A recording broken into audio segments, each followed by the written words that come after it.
think we're started.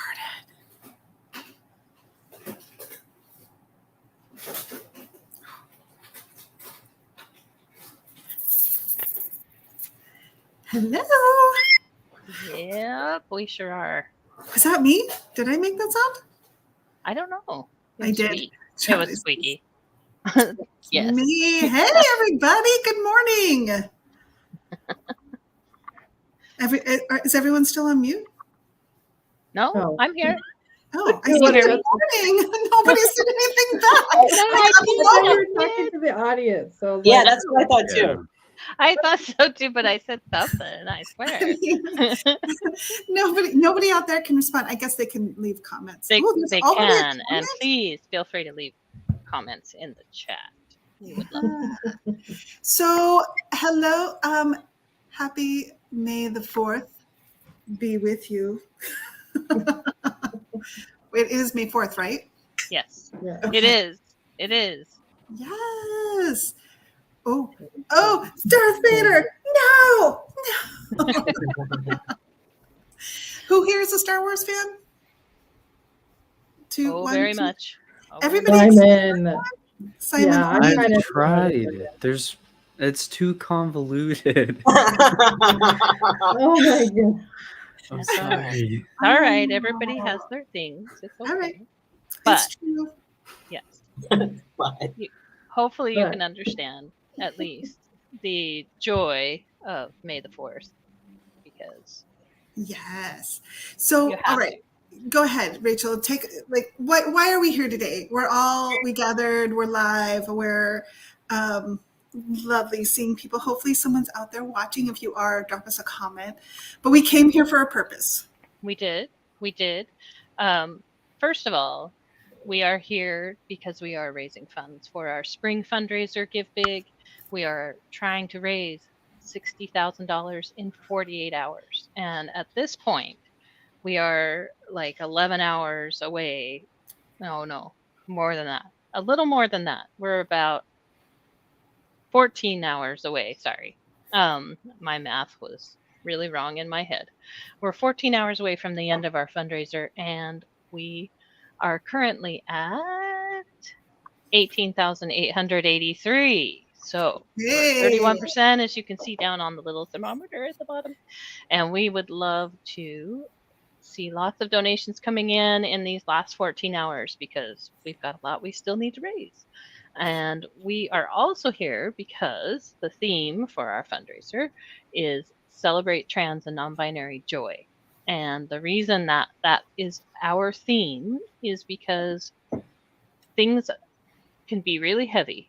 Things have been really heavy this last year. These last few days have been really difficult. And we feel very strongly that we need to show the world that we experience joy, that we all have joy, and that trans and non-binary people and their families deserve to have joy. And that's important. It's important for us to all keep going. And it's important for us to celebrate that. So that's our theme. It feels especially important today. The last couple days have been particularly difficult in a really hard year.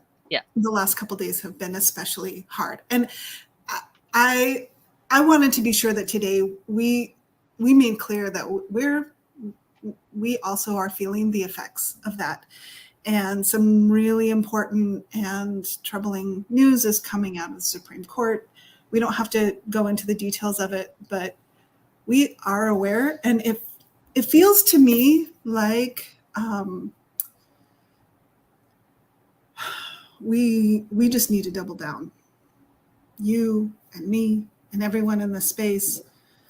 Our goal at Trans Families is to help families find a pathway to supporting their children, their trans non-binary children. Oh, please don't do that right now.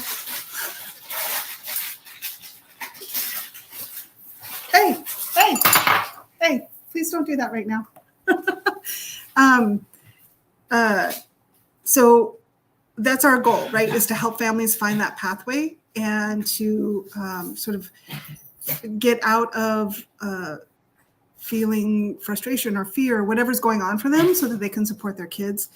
And what's happening right now, just it makes it all the more pressing. It's all the more important right now that we double down on finding joy, on recognizing joy when it comes to us, on recognizing those moments of happiness that come through our lives.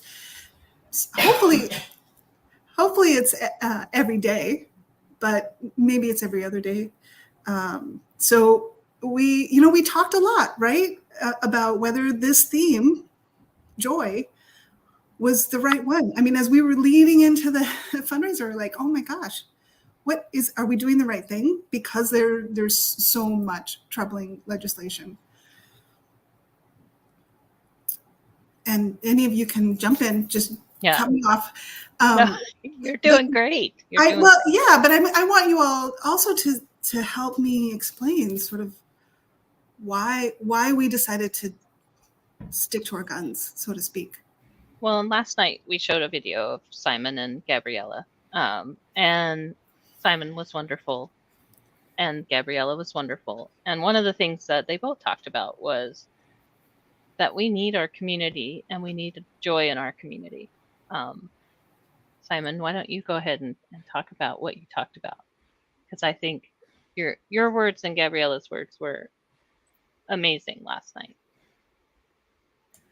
Yeah, I don't think I could rephrase it well, but yeah, the main thing that the two of us talked about was finding influencers who, are positive people, and just kind of helping normalize the fact that we live lives. It doesn't have to always be like, oh, this is, like dysphoria and, dealing with transphobia. It can just be like, oh, this is how I live my life, but I'm trans, and like, this is who I'm dating, and I just happen to be trans. And also we talked a lot about social media and just media in general, like movies, shows, and oh my gosh, yeah, and social media as well, but like just more representation, and then finding community and finding people who accept you as you, whether they be allies or other trans people. And so those are two major points that the two of us talked about quite a bit, that I can remember at least. Yeah, and it was great. And if you missed that video last night, the link, you can go on our Facebook page and find it, or I sent a newsletter out this morning with the link to that video directly if people want to check it out. We are super excited. We just received a large donation of $1,000, so thank you so much. And thank you. So we get to update our total. We are now at 20,963, and that's just that much closer to that $60,000 goal that we're trying to hit by midnight tonight. Thank you so much. That's incredible. Wow. I'm sorry, Charlie. I didn't mean to cut you off. What were you going to say? I was just saying, wow, in the same way. Yeah. That's, yeah, that is incredible. Wow. That's really and needed, because all this stuff that's happening right now in the world that it feels soul crushing. And the families that we support are going to be feeling this even more and more.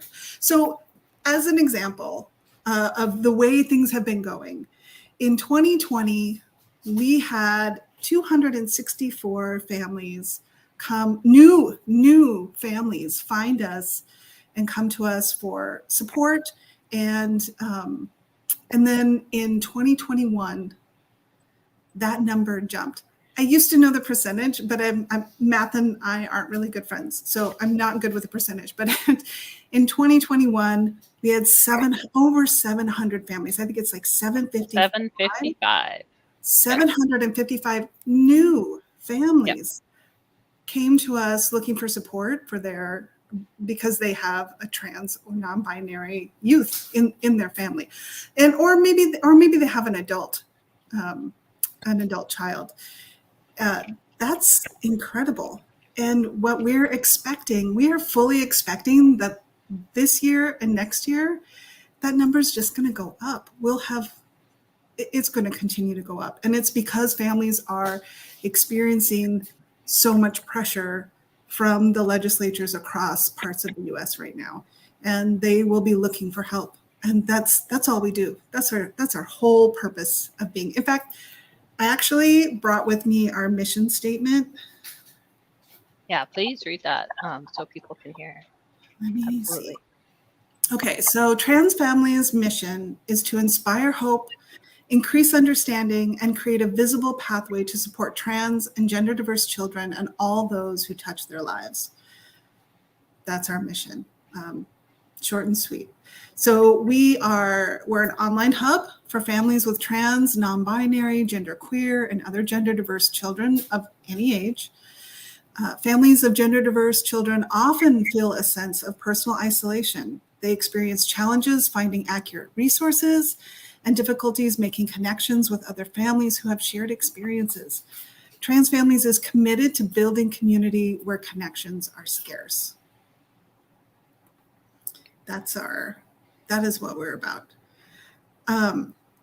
Huddle, you've been really quiet, but you manage our programming, our parent programming and our youth programming. Both of those areas are pretty busy. Like we do, there's so much going on, so many people coming and going. And then Simon, you are our program coordinator. And so you are supporting Huddle, doing all of that. Both of you, could you say what the most like hopping area of programming is right now? Like what are people really flocking to and using the most at the moment? So for me, I would have to say, I mean, the support groups are our core, right? Where we're able to hang out with each other and talk about all the stuff that we need to. And so support groups are always where it's at, where we get the most families. The other thing though is that there's different groups that are really expanding quickly. And the one that I'm seeing a lot of is parents of adult children. So gender diverse in some way. And I just don't think there's a lot out there for them. I think we started out thinking about supporting those families who have the kids that are growing up, either little kids or the teens, but that you're still a parent when your kid is an adult and you still want to be involved, whether or not you're making those heavy decisions. You still want to feel like you're having an input. And so that we see a lot of those families coming now. So that's a big one. Yeah, I have to say that kind of surprised us a little bit.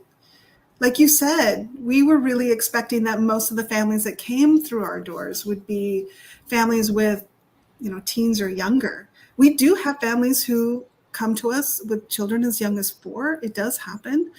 And then, of course, middle school age and high school age, they're pretty busy. But the parents of adults, really picked up. Simon, what would you say is the most active group on the youth side? I would say middle school. Not only in the support groups, but also in the Discord. There's a lot more activity coming from what seems to be, the younger kids. But yeah, yeah, it's a lot of fun. I enjoy it. It makes a lot of sense too, because that age, there's a lot of changes going on, and a lot of people start to when in that middle school age start to realize like what's happening right now with me is not the direction I wanted to be going with my body and with puberty and things like that. And that a lot of and they need a lot of support, and so it makes sense that those groups would be big, and that those groups are big in our Discord too. We have a lot of of the middle school age kids that are really active and wonderful. So Well, the other group I was thinking about too, that it's not surprising, I guess, for me, but the non-binary group, the parents of non-binary kids, because I think I feel like there's a lot more. I'm noticing a lot more non-binary people coming out. Actually, really even early now, even young kids who are understanding that concept.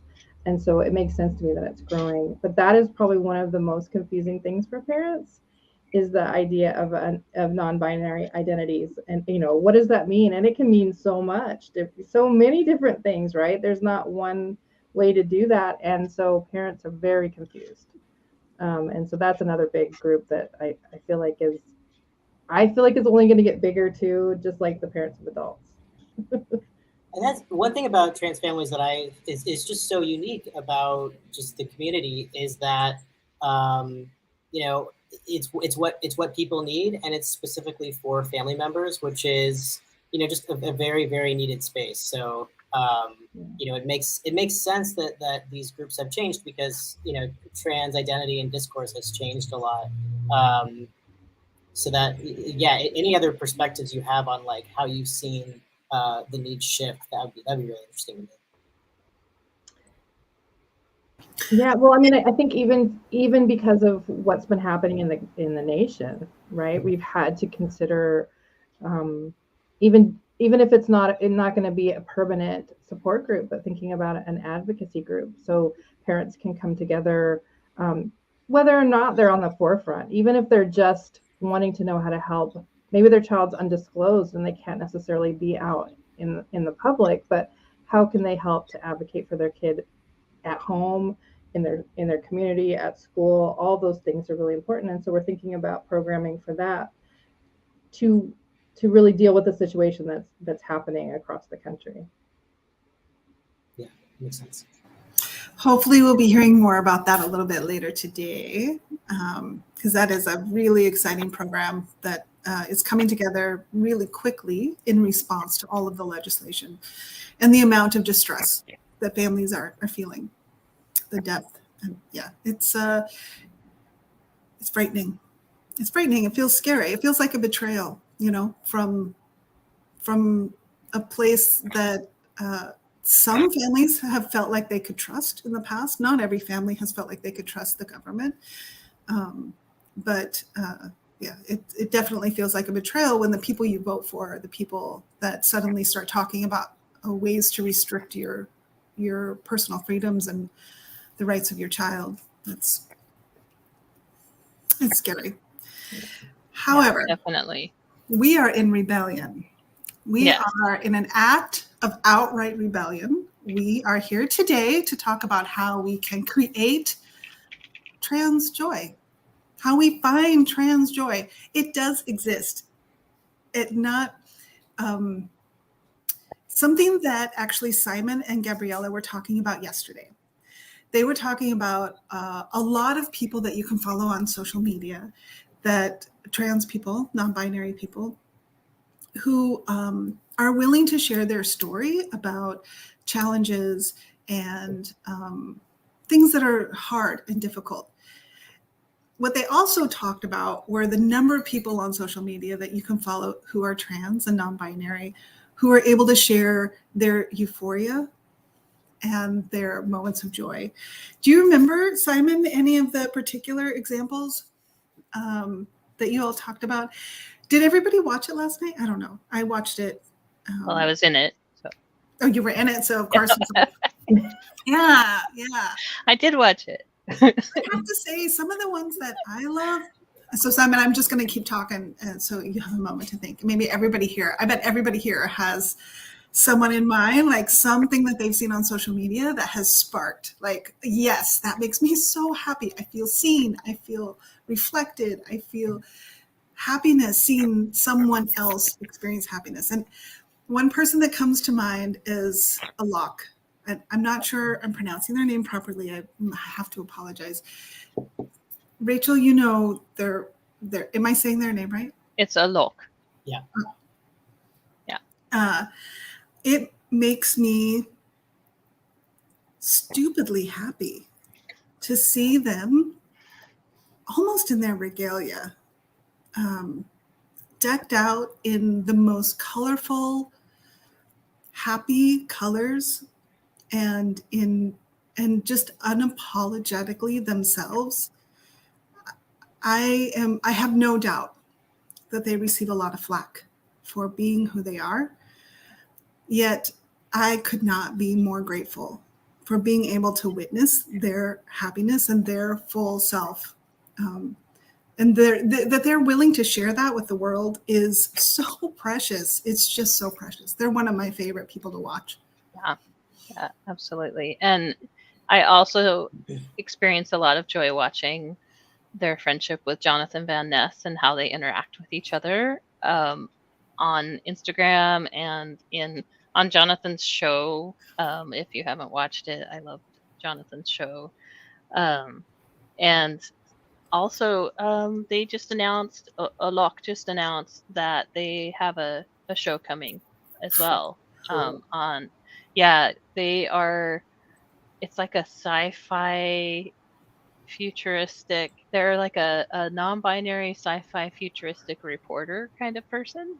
If Janelle Monáe isn't working on the soundtrack, I don't know what. I know, I hope. Right, right. But I'm really excited for that. So that's mine. I am gonna jump off of yours and talk about just watching them and like the interview on Jonathan's show. Jonathan Van Ness did a show and it's on Netflix, and the episode on being non-binary, I highly recommend to people who are struggling with understanding or even just want to celebrate being non-binary with a bunch of people who definitely talked about some of the hard stuff but showed a lot of their joy. There were quite a few people on that show that in the interview portions that I just really loved seeing and loved hearing their thoughts. And really I wanted to write their names, Alok and Jonathan Van Ness's names in the comments, but I can't do it. So maybe somebody else. All right. I'll do it. I'm not allowed. The person that I follow on TikTok and I love, and a caveat, when I first saw them, I felt like maybe they were like too like joyful, was Jeffrey Marsh. But being on their TikTok and seeing their truth come out is not only helpful for me as a parent of a trans youth to hear what they have to say, but also for myself. Like there's a healing that happens just listening to them, because they get a lot of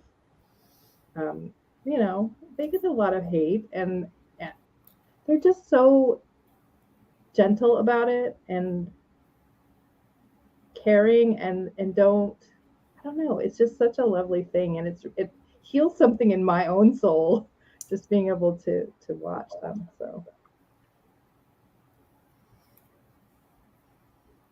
Simon, you have to have some recommendation for us old people. Yeah, there are a few people that come to mind, and they're all people that I watched like heavily when I first came out. And as I said in the interview with Gabriella, like even 7-8 years ago when I came out, there were like 5 trans influencers. I put quotes because like at the time they probably didn't even have 100,000 like followers or subscribers, which in the YouTube world or social media world, I guess that's not that many. I think it's a lot, but whatever. But like any person that I would talk to who is trans, we would all list off the same exact like 5 YouTubers. Like that was how many people who represented our community and who were out. It's really sad to look back at now, but just seeing like some of the people who were very much like, okay, there's trans male and trans female, FTM, MTF, and seeing like watching them grow into more gender fluid, not necessarily in their identity, but in their gender expression, and, being more like open to, like going between and, outside the boxes, inside the box, like just everywhere. That's been really, really cool to see them go, from just male to female or female to male to, okay, you know what? It doesn't matter because I know who I am, but that doesn't mean that I have to look a certain way. Like I can totally just, be myself, but express myself, however kind of thing. And so, um, that's been really cool to see. But someone who I really, really enjoy, and this may be a little biased, but Viandre Mitchell, as much as she is, a friend and someone who I'm so, so proud of, uh, yeah, it's been really cool to see her grow, from seeing her speak maybe for one of the first few times that she's ever spoken. I'm not sure, but she was so young, and seeing her grow into an influencer on TikTok, like that's just been so, so cool. And that's brought me joy because she falls into the category of people who are, murdered, and people who are, there's so much hatred towards trans women of color, and she's out here, just being herself unapologetically. And so that gives me a lot of, it empowers me in a certain way as well.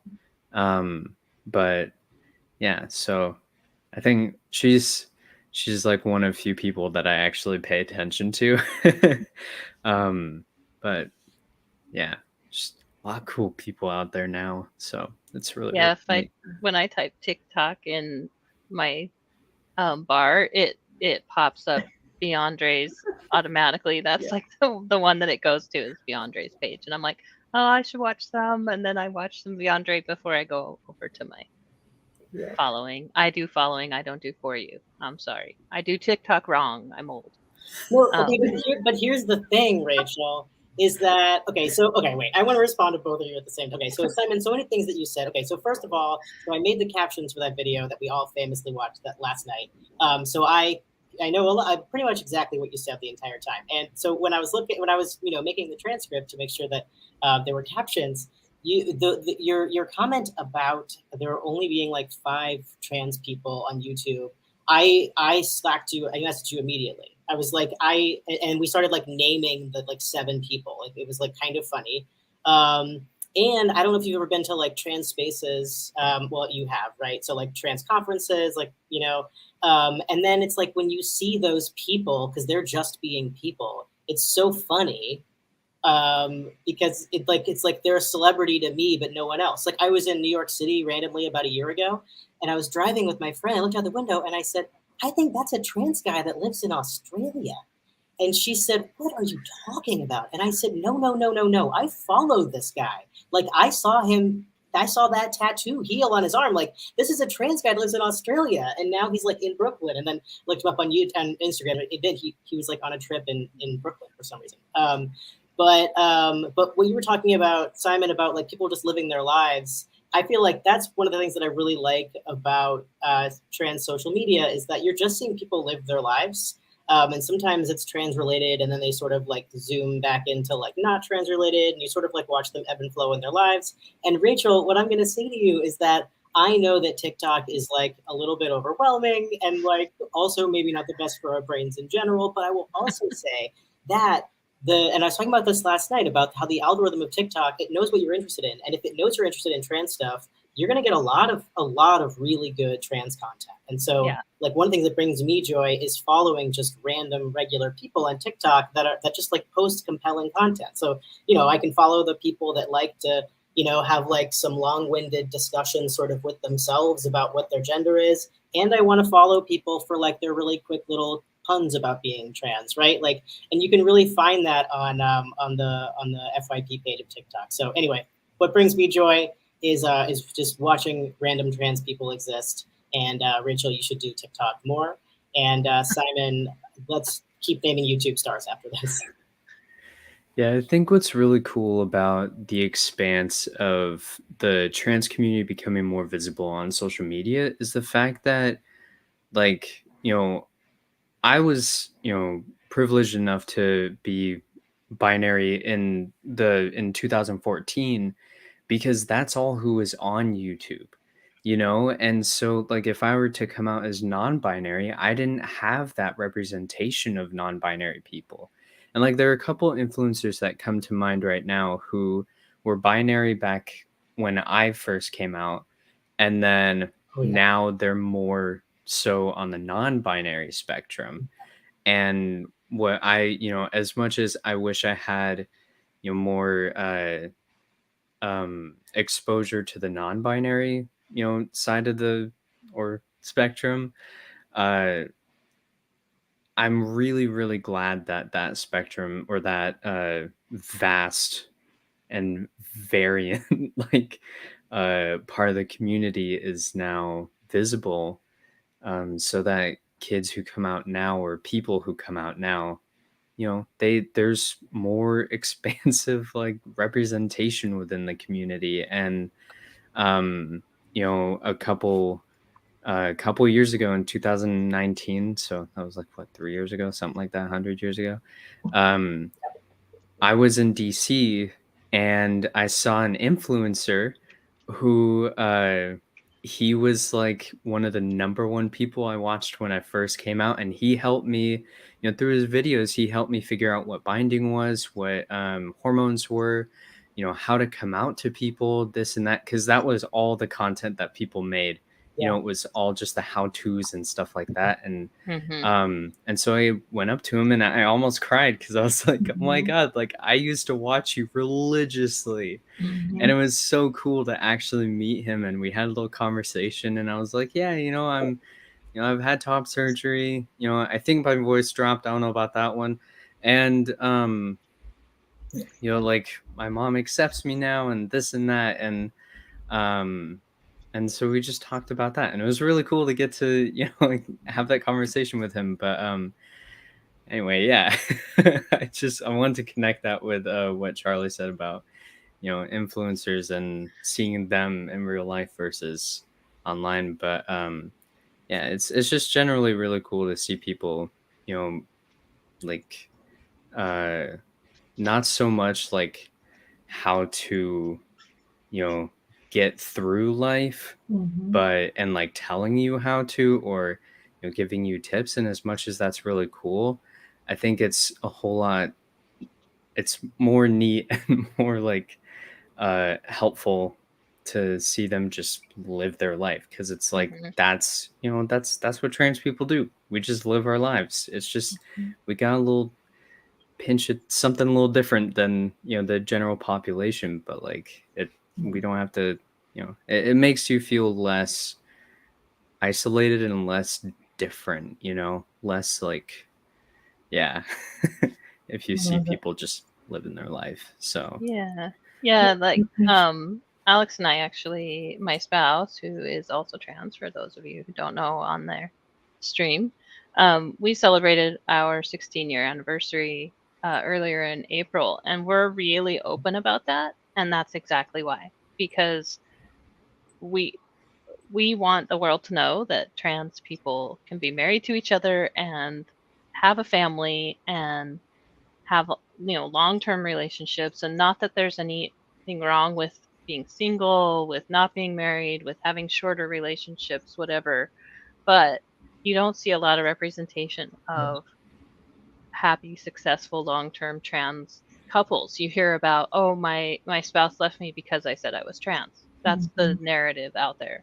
And so it's really important to us to make a big deal out of that. And we actually don't make a big deal with each other as much as we do on like media and things, because we do actually feel like it's needed. That's needed to be loud out there. And it's a way that we celebrate the joy that we've had over 16 years of being together and having a family and all of that. So, well, and I think for important. me, sorry, Rachel. Oh, For that's me, all. I was just thinking about it, as a parent, like watching my kiddo just do the normal things. Like he's in high school, he's a sophomore, he's thriving, he's wanting to go to prom, he did a work study, all these things that are so normal that when he first disclosed, I was worried would never happen for him, right? Yeah. Like Yeah. that stress and that worry that I had. And he is just living his life. That is trans joy, because it doesn't have to be like um in your face or anything. It's just my son is existing like he wants to. That to me is trans joy. And it helps me to see how he's just being himself. I can do that too. Like it's I really, really believe, and I know we probably said this in other things, that trans people are changing the world, honestly. That just the integrity and their honesty that they live, oh, that's the trans joy for me. I don't know exactly how I followed that, but this conversation has reminded me that I saw this tweet, which is how I started like 40% of my comments during these live streams. But I'm on Twitter a lot. But you know why I'm on Twitter is because of the trans community, which is why I hope it sticks around, because I've met so many fun. Anyway, I'm getting a little bit off topic here, but I was going to say a couple of years ago, I saw this tweet and it stuck with me so much. I kept thinking about it that I ended up using my typewriter, and it's like I taped it to my mirror. And the quote is, I exist visibly as a trans person because I am only here because of the people that were visible before me. Okay, now I've like butchered it, which is funny because I look at it every day when I brush my teeth twice a day.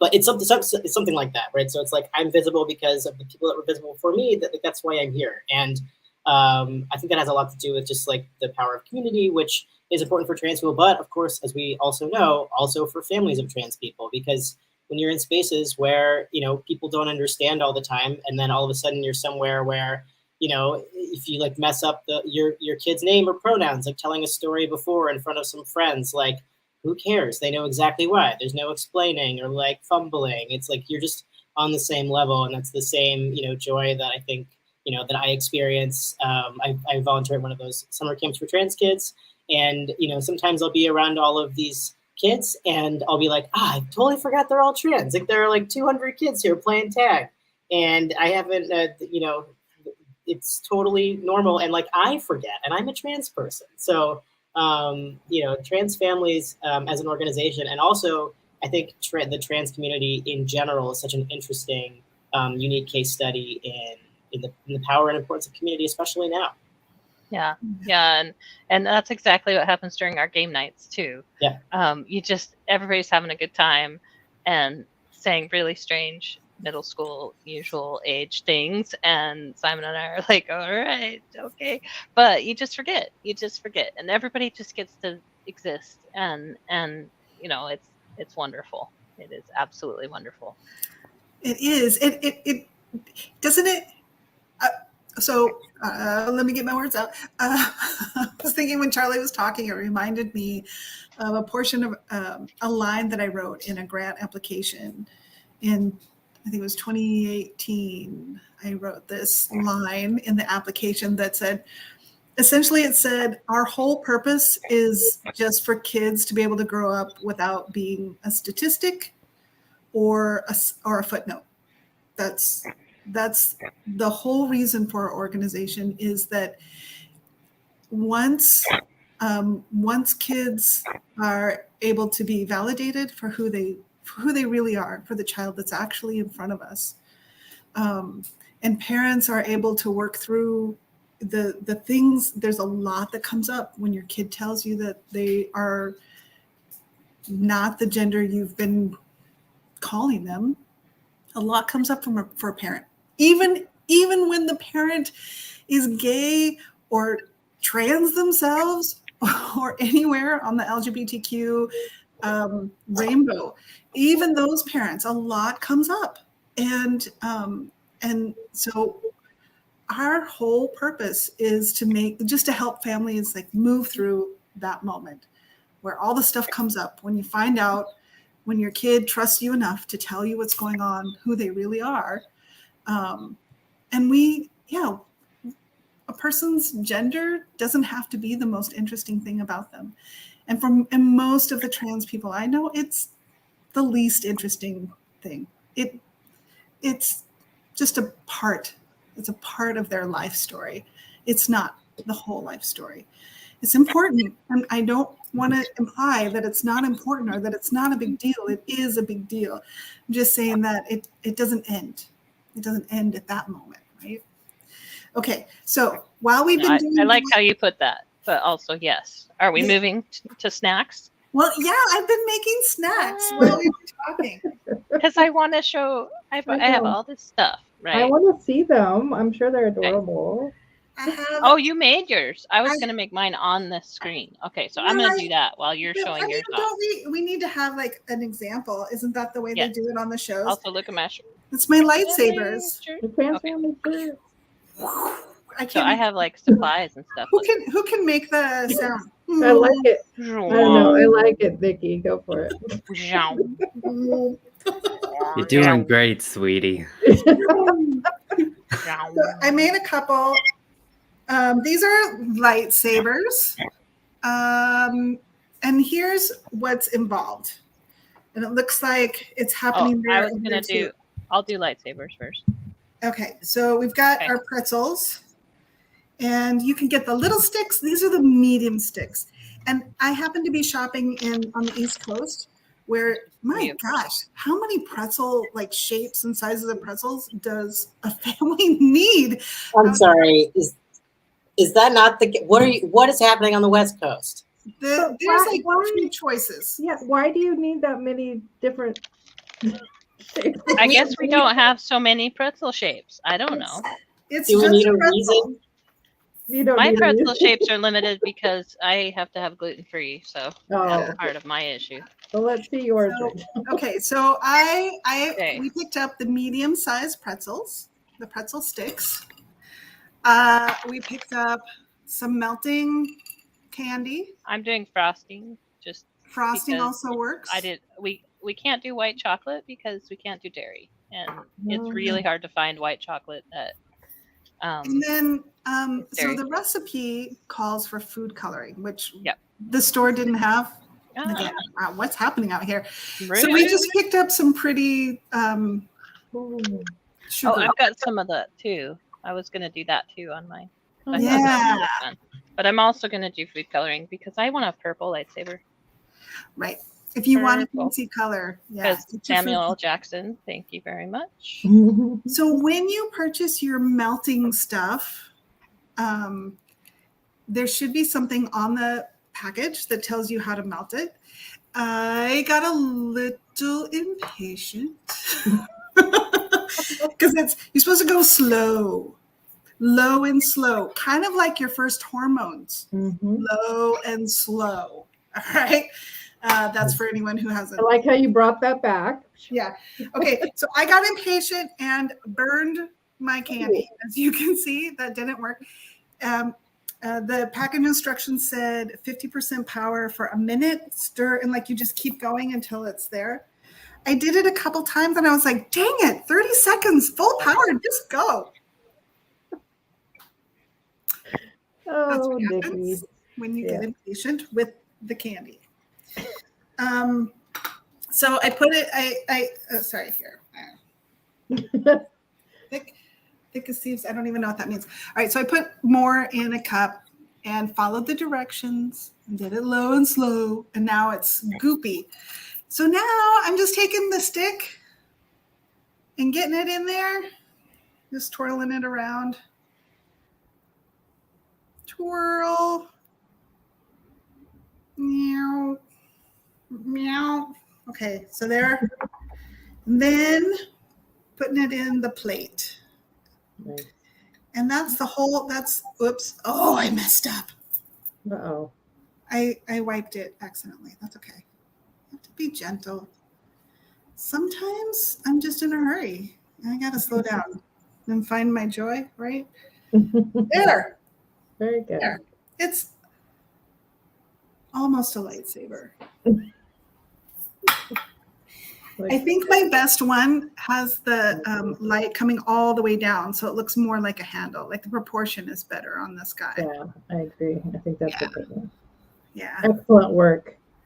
Poor Rachel still trying to. Yeah. How's it going there, Rachel? This purple's not working out here. It's not Maybe just- purple. It's like Yeah, this is maybe this dump is it in the swamp witch lightsaber color. that has the light is not working on that one. I use red and blue, which make purple, Right. but apparently, You're gonna just have to use the sprinkles, I think. yeah. But I will cover my yes. All right. I'm going to make another one this time. Getting it all the way up to where my fingers are. Yeah, this is like So- brown. I don't. Oh well. The kind of melty candy, did you get milk chocolate or do you just try different kinds? I got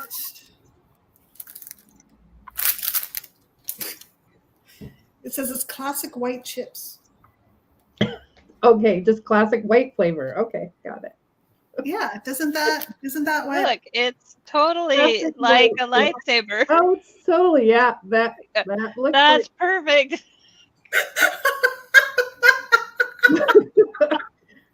Okay, seriously, this good effort, Rachel. The Thanks. answer's up there. good effort. This goes up in the corner of the classroom, kind of out of sight. It's where the parent has to, keep it on Like- display, but it's just like, yeah. Good job. Nice try. Okay, You can I gonna- tell y'all, I'm having so much trouble not licking my fingers. I This, know. Yeah. how do people do this? How do professional cooks? Oh, I did totally lick my fingers. So I guess I'm unsanitary, but it's just me and my family having them. So yeah, they're right. just lightsabers for my family. So for a I'm just gonna while, make I it was work staying fine. with Simon's family, and his parent got way into chocolate making while we were there, Oh, and she was really disciplined about tasting Oh. and like not reusing spoons and not licking Wow. your fingers. Like Nice. she's really disciplined. I don't know how, because the place just, you'd walk in and just like chocolate. and then Hey, here's wasn't she Literally also everywhere. making- wasn't she also making bread or something too? Yep, Yeah. Is she trying to kill you? Because that sounds so lovely. Like I know. I would have been, yeah. It was not easy to also be disciplined in what I was eating while I was there. But yeah, she was teaching herself how to temper chocolate. So she was making the really beautiful, shiny outside with the gooey inside. Like, oh man, it was amazing. But yeah, after she would, finish making them, but before everything got cleaned up, there would be chocolate literally on every surface, every handle. Sometimes even on the walls or like the ceiling too. Like I don't know how that all got there. And then she would turn around and she'd have like chocolate on her face, and we're like, "You got a little something here. You need to That's so fix cute. that." I'm It was going pretty to cute. I'm going to attempt to redeem myself by making a Yes. TIE fighter. Come on. All right. I'm going to make one last one. Okay, so I have to say these are really easy to make if you're patient enough to melt the candy. They're pretty easy. Like and once it's melted, was that a sneeze or was that? No, that was probably the crinkle of my package, and I was gonna say No. Simon like suddenly moved out of the frame, and I Oh. wasn't sure if he was gagging. oh like oh my god, you're He was like, oh, don't show that. You know, sorry, I'm allergic to screens. So yeah, it worked. It's really easy, and then you can get a lot of stuff. I am There really are- happy this worked for you because obviously I had some issues on my end. I give it don't know. I need to have someone taste it. But it's Here, I got pretty you. easy. Yeah. Yeah, come on. So Rachel, what are you making now? This is going to be a TIE fighter, and Okay. it doesn't involve food coloring, so I'm hopeful. But I couldn't get jumbo marshmallows. I didn't have them. Mm. So these are just kind of large marshmallows, but look. Oh, I could, yeah. Mm. So, oh, okay, that's very cute. Mm. Yeah. Nice. Mm. I'm sorry you guys aren't here. Oh my Is God. it good? Yeah, It's like I mean they'll get eaten. The they pretzels taste like and the chocolate. You know the yogurt covered pretzels that you get. Yeah. oh nice. Mm. Mm-hmm. Okay, I this can't needs hear to you, work. Charlie, you're Charlie. muted. Charlie. Rachel, can you hand me the Yeah, TIE you can- fighter and then I'm gonna hand it to Nikki and she's gonna get it down to Huddle. I know, God, we should have like prepared do that this for me, in please? advance. You ready? Oh. Mwah, Thank you. mwah, mwah. Nikki, you ready? No, who did that? It's from No, my. other way. Okay, got it. You got it? Okay. Throw it. Simon. Oh. You got it, Simon? Other way. I can't do it. Okay. Oh my Wait. God. Huddle. Okay. Okay. Hand it back now to I me. have to- It's mirrored. I can't. don't I eat it. I couldn't. know Hand it the back to me. mirror is. It's like, yeah, Nikki's up here, and then my hand's like, nope. You want to come taste it? That was funny. Especially because Huddle and Simon, the first things that they said when we started the live stream was, I don't like how can we fix that my screen is this way? I don't like it. So these two specifically were like, I don't like it. And then they were both like, it's mirrored. Yes. Okay. Okay. Oh, I'm you're gonna get handing taster? off a lightsaber to my spawn to taste.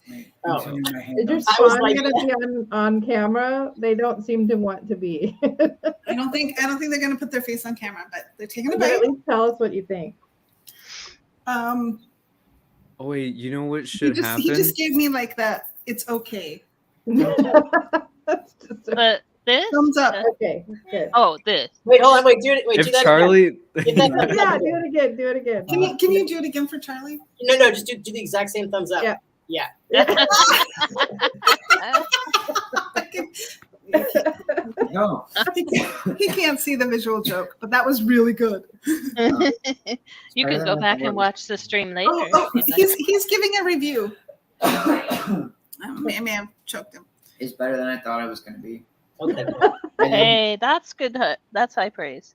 I feel like Right. white chocolate is normally kind of nasty. This is Yeah. good. That is definitely true. I'm on this. I'm on the same team. I'll say it. You admit it. I don't like white chocolate either. I don't either, but I- I love the yogurt covered pretzels. The sweet with the salt, I like does it for me every single time. So this is a pretty close approximation. I have to admit. That's nice. That's nice. Yeah, with the salty, that makes sense. That makes sense. Hopefully, I'm going to be able to get all the burned stuff off that plate. Yeah, Is that Michelle's it's plate? not. Oh. It just quietly throw it away in a dumpster somewhere. Just gonna have to be like, let me just go replace this plate. What? I'm just wondering what was So, warming up. I've learned some things. I've learned that using not like we had to get non-dairy frosting too, and it can't have egg, and it's not good. A good yeah, it is sort of off-white. It's like a cream color, like ivory frosting. So I've learned that, and I've learned I don't know, that it doesn't take very long to make these snacks. I've learned that as well. And I thought it was going to take longer. So, Okay, I'm down. I'm down to clown with this stuff, man. I'm gonna make them a lot. That's well, good. good. It was a really easy little snack, both of them. I mean, that was pretty simple to make TIE fighters and lightsabers, and I think that's. Oh, what did we you make the TIE fighter? I didn't see it. Yes, we handed it to you. I didn't see it. Okay, notice I have to do this, so I.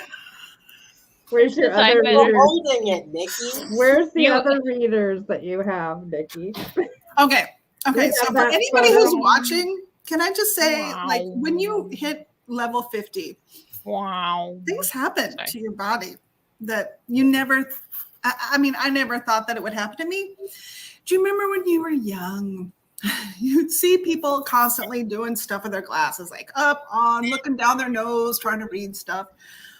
And when I was younger, I'd see people do that, and I'd think, "Huh, I guess this something happens. Like old people, that's just a reflex or something. I don't understand." Folks, you don't have to be old. So I don't have the double glasses, but I just do this, like when I'm looking at my Yeah. phone. My I just have to go like bifocals this. are way down here. So, Yeah, mine too. anyhow, in case whoever you're coming across this just now and you're wondering what in the world is going on here, Right. welcome. We're trans families. We make Our lightsabers. we make lightsabers. We are in our spring fundraiser. This is our last day. Our goal is to raise $60,000 by the end of the day, and that is to go to help families who have trans and non-binary youth. Our mission in life is to help families find a pathway to support their trans youth and adult children too. Where are we right now in our fundraiser? We are at You're right. 20,963. All right, 20,000. Okay. Oh wait, you know what? Yeah, I'm sorry. I yes. didn't refresh. 21,002. Yay! That's fantastic. That is fantastic. We are a nonprofit, so everything that we do, all of our free programming, and just about everything is offered for free. We have monthly workshops that are free and actually offered to the public. We have how many support groups for families? 15 total. That's with youth and parents. Right. Oh, 15 total. That's youth support groups and family support groups. Every And some month. of- Yeah. They go every single month. We also have resources on our website, and we have a conference coming up next year.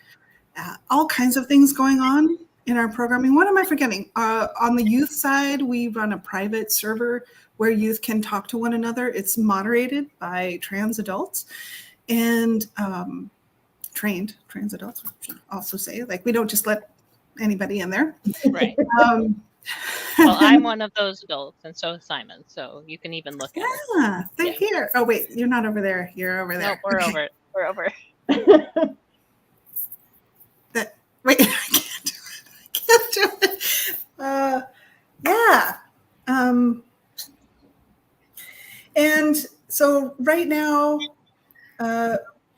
feels like a really hard moment in the United States right now. It's not just in the United States. The stuff that's happening is actually around the world. I missed something. Simon and Rachel are still giggling. I missed something. Sorry. I was just wondering what it was. That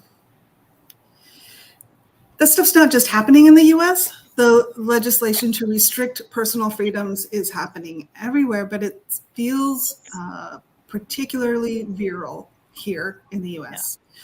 Yeah. Charlie, you actually have your finger on the pulse of a lot of information.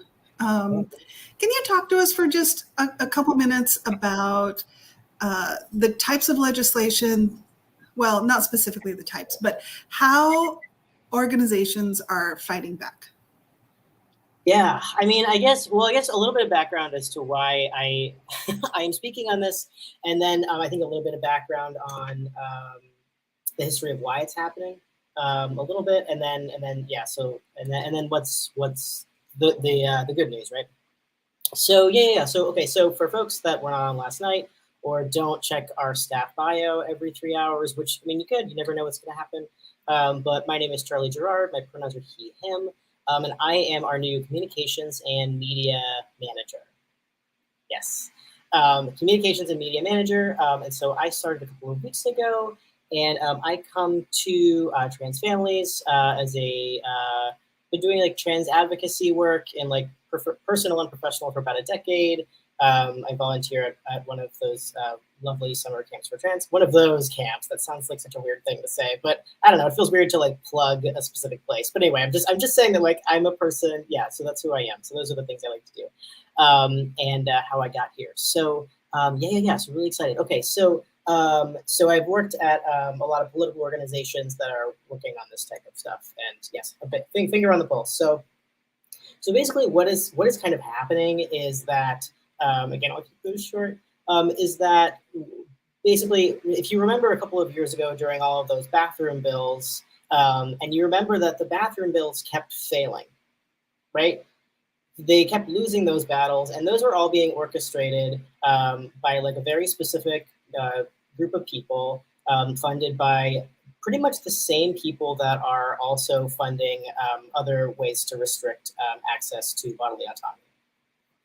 So so basically, people realize that trans people feel really scary if you don't know us, and so we became a very easy place for some people to use as a division point to like fundraise and win campaigns on, and just generally sort of use us as scapegoats for points by exploiting ignorance and things like that. So that's sort of how we got here. So like if you look at the talking points right now that are being used against trans people, which I'm not going to do I'm not going to repeat them because that's ridiculous, but it's the exact same things that like Anita Bryant was saying back in her orange juice days. So it's nothing is new. So yeah, here we are. So now the bathroom bills kept failing. So now we're seeing other types of legislation come forward, and there were a couple of different like test states. I'm talking too much about this. All right, I'm gonna wrap this up. Yeah. So basically, yeah. So these groups of people were testing out different types of legislation across the country. So you saw like the Texas like restricting access to healthcare, and we saw like the trans youth in sports kinds of things that are passing. And unfortunately, the opponents to equality and to trans community and trans joy are exploiting a lot of just feelings. So they're saying that, this is in the best interest of, girls or whatever to play sports, but that's not actually true. And they know that, but, the voters don't know that. And because there just isn't a lot of representation of trans people, and a lot of people don't know a trans person. As you know, they just don't really know that we're just normal people who like Star Wars. So that's kind of where we are. So right now, there's a lot of work being done at local levels. And I think a lot of national organizations are also really, really leaning into that work with folks and realizing that, if we want to help, trans kids in Texas, then we need to work very directly with the folks that are in Texas. So right now, national organizations and state and local organizations are very, very tight in working together. So that's good. So, I mean, really, one of the challenges is that one of the ways that our opponents are causing so much anxiety amongst us is because they know that there's only so much money going into our organizations, and we can only hire so much staff to fight all of this across the country. So, what they're doing is they're trying to, push a lot of things at once to overwhelm us. So it's challenging because it's in order to know how to help, you have to know what states things are happening in. But because, legislation is also maybe purposefully meant to be a little bit confusing, something can get passed and then moved back. And so it's not exactly like a Domino's pizza tracker for every state and every bill. There's like a lot of moving around and, maybes and what ifs. And so it's a little challenging. And so I think one of the best things that you can do is follow the organizations that are in your state that are working on LGBTQ and trans justice, and neighboring states too, especially if like you're able to go somewhere for a rally or to be a body somewhere. But I think just really, really just plugging into those local organizations and also keeping an eye on the national ones on social media as well. But yeah, I mean, it feels, sometimes when I was just talking to a friend about this last night who does this kind of work. I was saying that sometimes when I feel a little bit overwhelmed, I just remember that no, wait, they want me to feel overwhelmed. So if I feel overwhelmed, they win. So then I like try to reframe that, because it's like that's what they want. So why don't I just look at this as like, okay, like we're all gonna like really build bridges across communities and, you know, state boundaries and other like, you know, forms of diversity, and then you know, work together. So, you know, if nothing else, I would say stay positive out of spite. That's awesome. And That is awesome. And such a good point. Such a good point. That, yeah, trying to get everyone to feel like there is nothing they can do, that it's somehow a tsunami that we're powerless to fight against. That the way that you described it, you know, that's concentrated, it's everywhere all at once, and it feels like it's coming from every direction, and how that does immediately give a person the feeling of, well, it's, oh, it must be natural, like it must be natural that this is just happening, and I was mistaken, and that there's really nothing that can be done about it. So I might as well just roll over and let them strip all of my personal freedoms from me. Yeah, okay. And right. So you're pointing that out, that is part of the strategy. And that us in this moment and in our personal lives together, when we make that decision that no, I'm going to continue to live my life, and I'm going to continue to be who I am and support my family members and my friends and my loved ones in being who they really are. And it's not natural what they're talking about. What they're trying to make us believe is, you know, the way it would be no matter what. No, it's not true.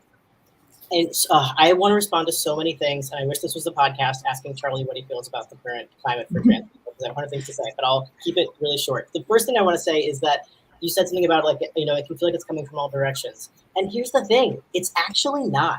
Like, I mean, it is coming from like one direction. It is coming from a very small but very noisy and well-funded group of people, because they fundraise off of human emotion and fear. That's why it's the exact same funders as the people that are also restricting access to other forms of bodily autonomy, including abortion in states. And so, like, it's they want us to also feel like we have no friends, and they want other people to feel you know, like they don't care about us either. You know, like that's why there's that weird movement. There's a lot of things happening in the UK right now for like trans rights, but specifically like the like LGBT, you know, LGB. It's like people are like, oh, we're gay, but we don't want trans people or whatever. These fake new organizations that are like popping up.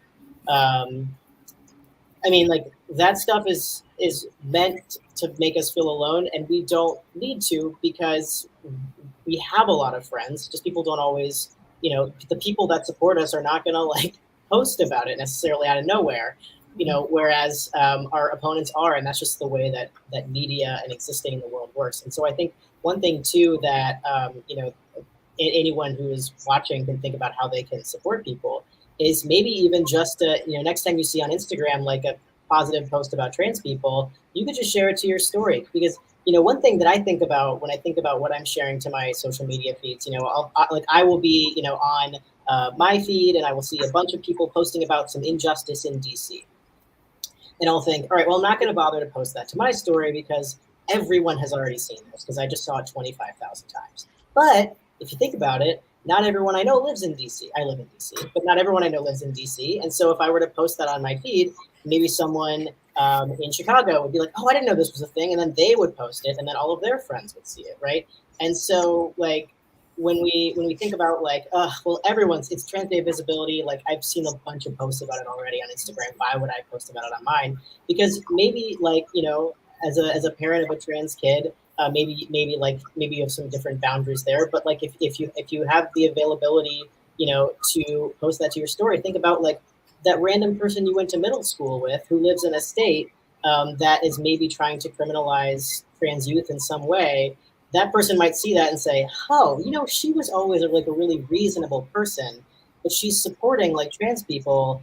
that's so interesting. And then like, so maybe you can start to break down walls just by, not even really doing anything super active. Because they want us to feel alone too. And so, part of the reason why the bathroom bills failed is because of the public outcry, because the governors were realizing how unpopular this was making them. And you even see in some of these states, there are governors who have, if I remember correctly, there are governors who didn't sign bathroom bills who are now behind some of these other bills as well, criminalizing trans kids in sports. But it's because the public outcry is they're both unjust, but it's all about how much noise people make, and that's why they're trying to spread out our resources. So, So related to that, I lived in Washington State when the bathroom bills were being battled there. And I will admit to feeling such a deep and utter sense of betrayal and fear and kind of just nausea through that whole period, and not knowing what was going to happen, not really feeling that the lives of my family members, it was 50-50 whether these bills were going to pass or not. And we went through it for, it was a couple years, wasn't it, of this was there, then we're going to put it to a vote and getting signatures. Like it felt like something that wouldn't die. Mm-hmm. It was tense. It was really tense. And when that last vote was up, the polls were showing, or at least the polls that we were seeing, that it was 50-50. It could go either way. We really didn't know. Do you remember that? Mm-hmm. Yeah. It was tough at that time to feel optimism. It was really tough. And I'll tell you what got me through it was having friends like Huddle around, having friends like Simon and his family around, and being able to look each other in the eye and say, I got you. I see who you are. And we're going to make it through this. And being able to find moments to laugh together and enjoy each other's company and remember that it's not everything. What's happening in the legislation, what's happening at the polls, it's not everything. And when that vote finally happened and it didn't pass, it was the first time in a long time, for me anyway, that I felt like, okay, I'm not an outlier. Like believing that people deserve to live as they truly are I'm not an outlier. I'm not the only one. And to piggyback on that a bit about why I think trans families is so important. I mean, I think that because the support groups are needed, we need to be with each other to know we're not alone in this. It's not that we go to these support groups because we're going to figure out everything and we're going to have the path laid out. That doesn't happen because each family is different, right? But being able to be with someone else in that room who, as you're talking, is nodding and like, yeah, I feel that too, made me feel so much more, had the community behind me, but also that I wasn't alone and that I could do this. I can do this hard thing. And now supporting my kid is not a hard thing. It's something I just do. But looking around at the nation, and there's a lot of fear for families, even if we don't live in those states, that this is happening because it feels like it is a national thing that's going to sort of sweep us over, right? And we're just going to get lost in it. And that's why I think it's so vital to find your people, to find your community and talk to each other, because that will keep you sane and anchored to the reality, which is that it isn't as huge of a movement as we feel like it is. It really isn't. This is so much of what we were talking about last night, Simon and I. We were talking because you said something in the in the film that reminded the film during last night's The premiere. professional film, yes. I also want to say that usually our staff meeting is right about now, and so I sort of feel like this is our staff meeting, and I'm really pretending we're live. I'm just like, wow, this is such a nice conversation. Like, I'm really having a really nice time with you all.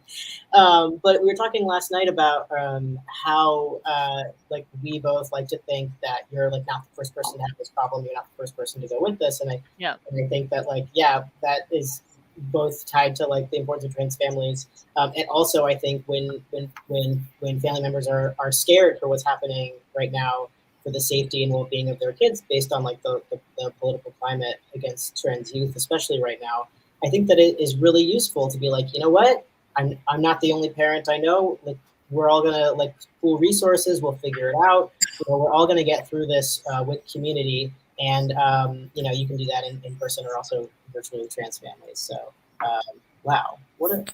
I also, this is like the best podcast I've listened to this week. Like maybe we should start a podcast. This is really Maybe we should. Well, before we go any further, I do want to say, if you're listening to this, if you've listened to any part of this live stream, which you may not see it live, you may see it after the fact, but listen, reach out to us. Our whole purpose is to support families who have trans and non-binary people in their lives, from 4 years old to 100, whatever the age is. And our services are free. So our website does have a membership.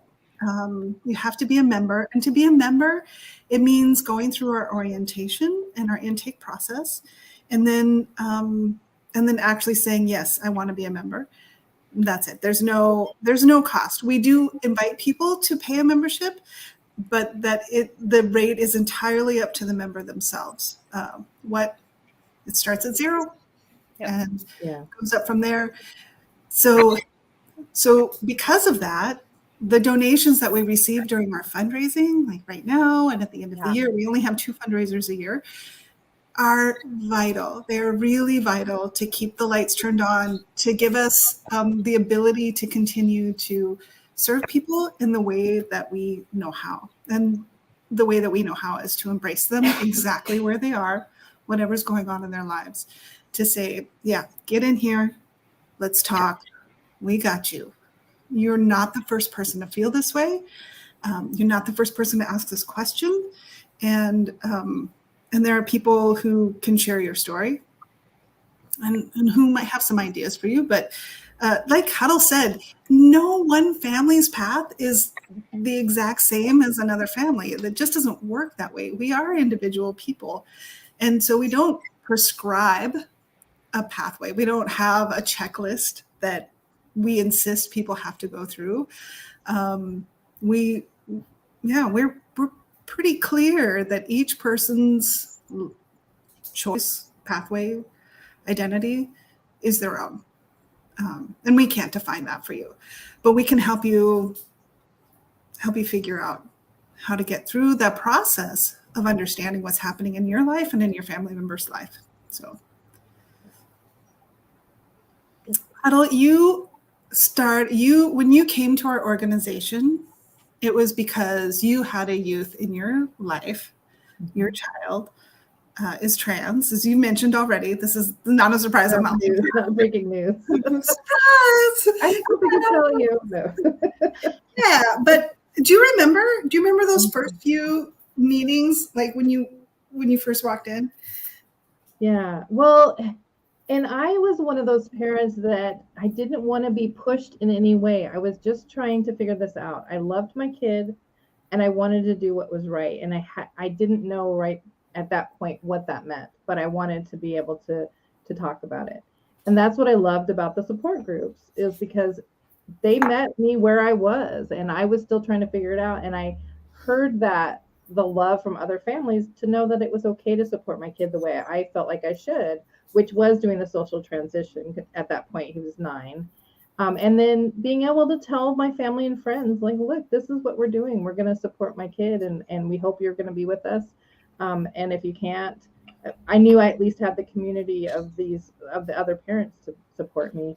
And it was so relieving just to be able to be there with my feelings, you know, and not be judged for it, and to know I you know, to see those people nodding when I was talking, like I mentioned, was just, it was life-saving, really. Like for my kid, it was life-saving for us to go to that group. And I know that sounds very dramatic, but it truly was. Like, it truly was. Because then I knew we were on the right path. I knew we were doing the right thing. We didn't know what that path was going to look like. Like I mentioned, there isn't a, we don't have a manual of how to do this, but I knew I could do it with the help of just other parents. Yeah, me too, man. I say, I used to say it all the time. I say it less and less these days, just because I don't have, not in the space to share my story as much. But is that true? I might have just told a lie.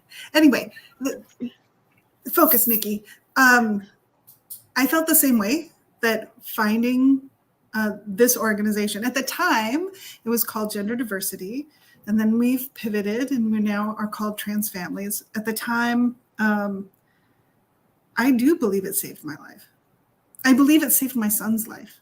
I had been trying to understand what was happening for a couple months before I found the groups. And so in those couple months, I had been, like most parents, asking all the questions, coming up with all the reasons why my kid did not know what he was talking about. You know,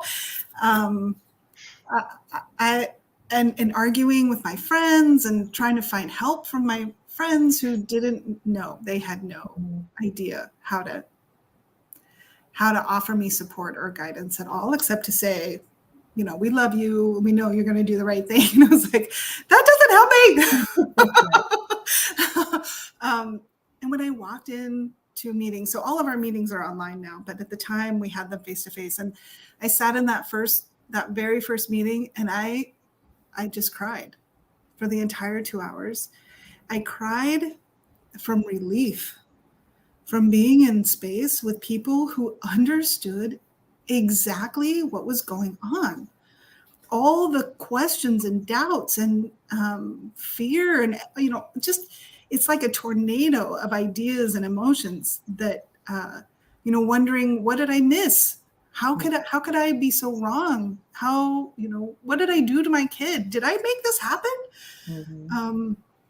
And of course, along the way, I got crazy advice from, you know, family members who told me if I had spanked him more, this wouldn't have happened. I mean, they believed it, you know, or if he had more siblings, they would have bullied it out of him.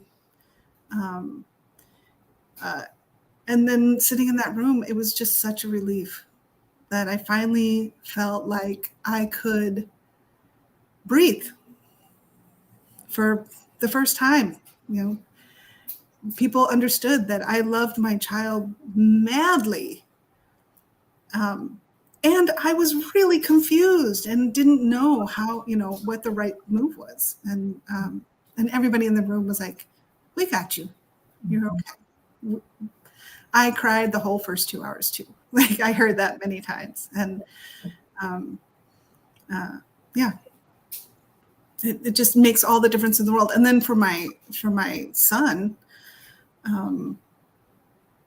seeing other trans teens rocked his world, turned it completely on its ear. We were fortunate enough to go to conference that year. It was Gender Odyssey. I think it was 2017 or something like that, maybe 2016. I don't remember the year. Anyway, after the first day, I had to literally drag him out of the first day of conference. He was so happy. And it was clear. He was like, I want to do this and live there for the rest of my life, every single day. This is, and I used to say that my kid would have crawled over broken glass to be able to go to conference every year, you know, to be able to go to group every month. It was that life-changing. It was that life-saving.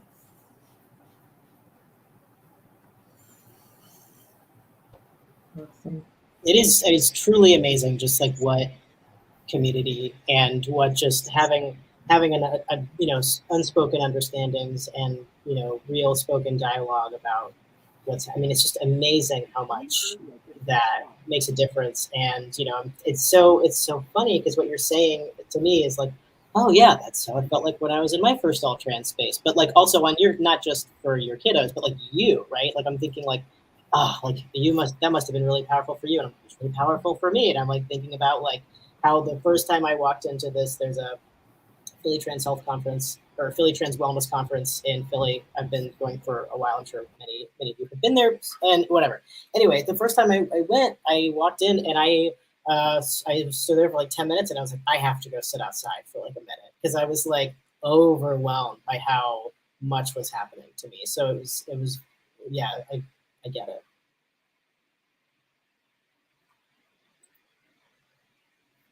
Trans family. Yay. So I have been really excited to be here and loved this time. I have loved this so much. I think that my lightsabers came out pretty well. You succeeded. Maybe not so much on my end. I didn't make a whole bunch, and I ate some of them, of course, right? Yes. Whoops. So Those are really cute, though. But I am somewhat proud of my TIE fighter because I actually like the TIE fighter. The TIE fighters are great. I'm gonna have to go. I have to be somewhere, find a place to live. Yeah. Good Place luck. to live good. But I'm Should we really do an glad. update before we end up? Yeah. So thank you to everybody who's donated during the stream, and we are right now at 21,234. So plugging along, trying to get to 60,000 by the end of tonight, and hoping that people can join us at 4:00 for our next stream, our final stream of the fundraising campaign, where we will be sharing some families' moments of joy and talking about the history, a little bit of trans families and joyful moments that we've had throughout the last couple decades of trans families being around. Aiden Key will be joining us. Nikki, Charlie, and I will be there, and it will be lots of fun, we're hoping. So everybody join. Any last words from everybody before we close out? I wish I gotten Okay. pretzels. You what? I wish I'd gotten pretzels. I know. But now you can go. Now you know what you need to do. When Yeah, you put go it in the next grocery order. I Yeah. have all the supplies, so I'm gonna go make some. Yeah. Wait, Good. can you just hand them to me? Yeah. Thank you. We need to figure out it. Yeah, I Gonna happen. this is No, we need to figure out a thing we can all hand to each other. no, that's true. I also I want to see at some point us, or maybe this is like a Titan project. I want to see everyone create one person somehow. out of all of us, yeah. Yeah, that's what I want to see. Like I'm Okay, just the arm. I'm this we'll work arm. on that. Arm. Okay. I'm an arm. Okay. Arm. That reminds me of like a starfish or something. Yeah. All right. Thank you for anybody who's out there watching. I hope you got a little bit of hope and maybe learned how to make a new snack. New hope. A new hope. Oh, good job, Rachel. Thanks. Okay. I can't make the noise. Somebody make the noise. Meow. You're better than me. So. Meow. Okay. Wow. On that note, I'm leaving. All right. See you, folks. Thank you, everybody. Thanks.